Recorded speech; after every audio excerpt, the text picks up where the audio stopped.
दिनांक 13 मे 2026 रोजी सकाळी फौजदार चावडी पोलीस ठाण्यास माहिती मिळाली की फ्लॅट नंबर B17 दुसरा मजला पंधे अपार्टमेंट अभिमानश्री नगर सोलापूर येथे संजय येऊलकर यांच्या राहत्या घरी घरफोडी झाली। सदर घराच्या दरवाजाचा कडी कोयंडा तोडून घरातील कपाट तोडून 1,07,000 रुपये किमतीचा मुद्देमाल चोरी करण्यात आला होता। सदर ठिकाणी सहाय्यक पोलीस आयुक्त प्रताप पोमण, वरिष्ठ पोलीस निरीक्षक महादेव राऊत यांनी भेट देऊन फौजदार चावडी डीबी पथकाचे प्रमुख सहाय्यक पोलीस निरीक्षक संजय क्षीरसागर आणि डीबी पथकास गुन्हा उघडकीस आणण्याबाबत मार्गदर्शनपर सूचना दिल्या होत्या।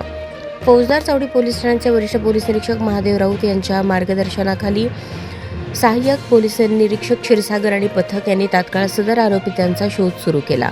तपासादरम्यान फिर्यादी यांच्याकडे चौकशी केली असता ते दिनांक 11 मे 2026 रोजी रात्री 11 वाजता गावी गेले होते। ते दिनांक 13 मे 2026 रोजी सकाळी 7 वाजता घरी आले तेव्हा त्यांना त्यांचे घर फोडलेले दिसले अशी हकीकत त्यांनी सांगितली। डीबी पथकाने सदर ठिकाणी घटनास्थळी आजूबाजूस चौकशी करून सीसीटीव्ही फुटेज तपासले असता घटनास्थळी सीसीटीव्ही कॅमेरा नव्हता, परंतु घटनास्थळापासून दूरच्या एका कॅमेऱ्यात एक मोटरसायकल आल्याचे अस्पष्ट दिसत होते। सदर मोटरसायकल आल्याचे दिशेला तपास केला असता सदर ठिकाणी गॅसधारकांचे काही पेपर पडल्याचे दिसले। त्या पेपरवरून नमूद गॅस एजन्सीमध्ये जाऊन तपास करता सदर पेपर हे किसन शिंदे राहणार वसंत विहार सोलापूर या गॅस एजन्सीत काम करणाऱ्या इसमाकडे काही ग्राहकांचे गॅस कनेक्शन काढण्यासाठी दिले असल्याचे निष्पन्न झाले। किसन शिंदे यांच्याकडे जाऊन तपास केला असता त्यांनी HF डिलक्स मोटरसायकल घरासमोरून 12 मे रोजी रात्रीच्या सुमारास चोरीस गेल्याचे सांगितले। त्याप्रमाणे फौजदार चावडी पोलीस ठाणे येथे भारतीय न्यायसंहिता कलम 302 प्रमाणे गुन्हा नोंद करण्यात आला।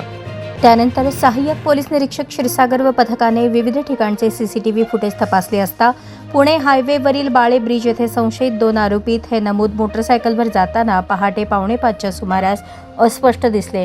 डीपी पथकाने कालावधीनुसार अंदाज बांधून सोलापूर शहरातून बाहेर जाणाऱ्या सर्व रोड आणि त्यावरील टोल नाके तपासले। त्यात सोलापूर धाराशिव रोडवरील तामलवाडी टोल नाका येथे सदर संशयित आरोपित दिसले, परंतु रात्रीची वेळ असल्याने पुन्हा अस्पष्ट दिसले। त्यानंतर आरोपितांनी गुन्हा करण्याच्या पद्धतीचा अभ्यास करून सहाय्यक पोलीस निरीक्षक क्षीरसागर आणि पथकाने अशा पद्धतीने गुन्हे करणारे महाराष्ट्रातील सर्व जिल्ह्यातील आरोपितांची माहिती घेतली। त्यानुसार विशाल तांदळे राहणार मंचर पुणे या नावाच्या आरोपीची गुन्हा करण्याची पद्धत याच प्रकारची असून तो महिन्याभरापूर्वीच येरवडा जेलमधून सुटला असल्याची माहिती मिळाली। त्याप्रमाणे विशाल तांदळे आणि त्याचा साथीदार शाहूराज कोकरे यांनी हा गुन्हा केल्याची गोपनीय माहिती मिळाली। दोन्ही आरोपितांची माहिती काढली असता ते रेकॉर्डवरील घरफोडी व जबरी चोरी करणारे आरोपित असल्याचे निष्पन्न झाले।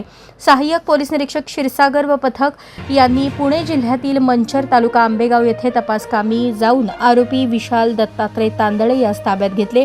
त्यानंतर त्याचा साथीदार शाहूराज कोकरे राहणार घाटा पिंपरी तालुका आष्टी जिल्हा बीड येथून ताब्यात घेतले। त्यांच्याकडे कसून चौकशी केली असता उभयंतांनी दोन्ही गुन्हे केल्याची कबुली दिली। त्यांच्याकडून चोरीस गेलेली HF डिलक्स मोटरसायकल तसेच चोरीस गेलेल्या मुद्देमालापैकी रोख रक्कम आणि 10 ग्रॅम चांदीची चेन असा एकूण 64,200 रुपये किमतीचा मुद्देमाल हस्तगत करण्यात आला। हा आपला हक्काचा चॅनल AG न्यूज संपादक अंबादास गज्जर या YouTube चॅनलला लाईक करा, शेअर करा, सबस्क्राईब करा।